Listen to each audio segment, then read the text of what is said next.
तुमचं नाव सांगा प्रथम. माझं नाव किरण पुंडलिक बुटे, राहणार कुटरे, तालुका निपाट, जिल्हा नाशिक. तर आपण जय किसान ग्रीन इंडिया कंपनीचे फर्टिलायझर घेतलेले. हो, घेतलेले. किती एकर कांद्यासाठी घेतलेले? आम्ही ते 5 एकर कांद्यासाठी घेतलेले. 5 एकर साठी घेतलेले. हो.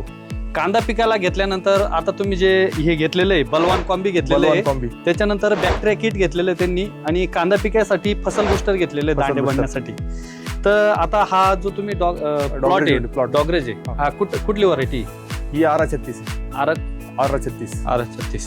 तर बघू शकताय जय किसान ग्रीन इंडिया कंपनीचे एवढं क्वालिटी प्रोडक्ट आहे, एक नंबर बलवान कॉम्बी मल्टीविटॅमिन प्रोटीन युक्त.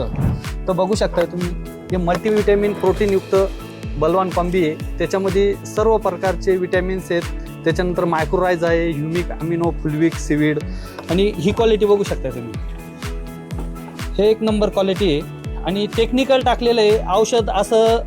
औषध साईडला आणि पाणी साईडला होत नाही. याच्याने पूर्णपणे जर बघितलं तर एकदम घट्ट काळं झालेलं आहे. इकडचं बी जर बघितलं तर घट्ट काळं झालेलं आहे.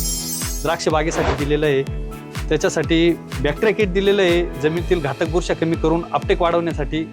तर जय किसान ग्रीन इंडिया कंपनीचे प्रोडक्ट हजारो शेतकरी वापरताय. यूट्यूबला व्हिडिओ अपलोड केलेले आहेत आणि टॉप क्वालिटीचे त्यांचे द्राक्ष बाग पीक असो, डाळिंब पीक असो, ड्रॅगन फ्रूट पीक असो किंवा ऊस पीक असो, कांदा पीक असो, प्रत्येक पिकांवर चांगले रिपोर्ट दिलेले आहेत. तुम्ही काय सांगू इच्छिते शेतकरी बांधवांना? शेतकरी बांधवांना सांगू इच्छितो का हे प्रोडक्ट वापरा, बलवान किट. आम्ही पण वापरले, तुम्ही पण वापरा.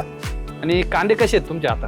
आमचे कांद्याला वापरले अगोदर कांद्याला वापरलेलं आम्ही. कांदे आमचे हलके होते, आता बऱ्यापैकी मान पकडली कांद्यांनी.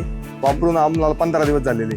इतर शेतकऱ्यांपेक्षा काय फरक वाटतो? इतर शेतकऱ्यांपेक्षा चांगला बऱ्यापैकी फरक दिसतोय आम्हाला. दरवर्षी रासायनिक खतं वापरायचे, त्या तुलनेमध्ये दरवर्षी कसे राहायचे आणि चालू वर्षी कसे? दरवर्षी रासायनिक खतं वापरून बी तसे पाहिजे तसा प्लॉट नव्हता. यावर्षी तसा पाहिजे तसा आपल्याला आपल्या इच्छेनुसार बनलेला आहे प्लॉट. बघू शकताय चालू वर्षाचं जर बघितलं तर खूप खराब वातावरण आहे आणि खूप अडचणी निर्माण झालेल्या आहेत.